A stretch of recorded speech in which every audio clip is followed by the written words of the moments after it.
રાજકોટ જામનગર રોડથી એમ્સને જોડતો AIIMS approach road, જેમાં હાલ જામનગર રોડથી એમ્સ ચોકડી સુધીનો આરઓબી રેલવે ઓવરબ્રિજ મંજૂર થયેલ છે, જેનો વર્ક ઓર્ડર જાન્યુઆરીમાં કડથિયા એન્જિનિયરિંગને આપેલો છે.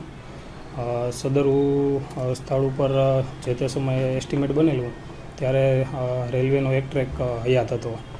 હાલ રેલવેના ડબલ ટ્રેક થયેલા હોવાથી રેલવે વિભાગનો જે RP4 નંબરનો પિલર હતો તે રેલવે ટ્રેકથી ખૂબ જ નજીક હોવાથી રેલવે વિભાગ દ્વારા સદરુ ખોદાણ કરવાની ના પાડેલ હોય, જેથી આરઓબીની ડિઝાઇન ફેરફાર કરવા માટે હાલ રેલવે વિભાગમાં મંજૂરી હેઠળ છે.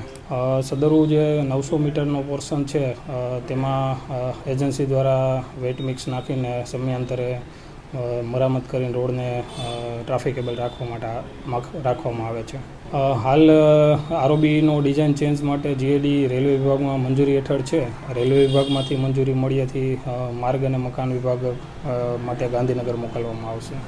હાલ આરઓબીનું કામ ચાલુ થશે એટલે માધાપર ચોકડીએ થઈને એમ્સ રોડ ઉપરથી એમ્સ હોસ્પિટલ જવા માટેનો રોડ વૈકલ્પિક રૂટ તરીકે રાખવામાં આવશે. એજન્સી દ્વારા હાલ જંગલ કટિંગ કરીને રેલવેનો એક પિયરનું ખોદાણ કામ ચાલુ કરવામાં આવેલ.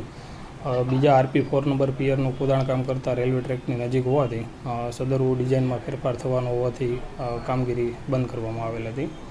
હાલ એ ડિઝાઇન ફેરફારની મંજૂરી હેઠળ છે. 1.5 થી 2 મહિનામાં આસપાસ સદરુ મંજૂરી મળીએ ડિઝાઇન થઈએ કામગીરી શરૂ કરવામાં આવશે.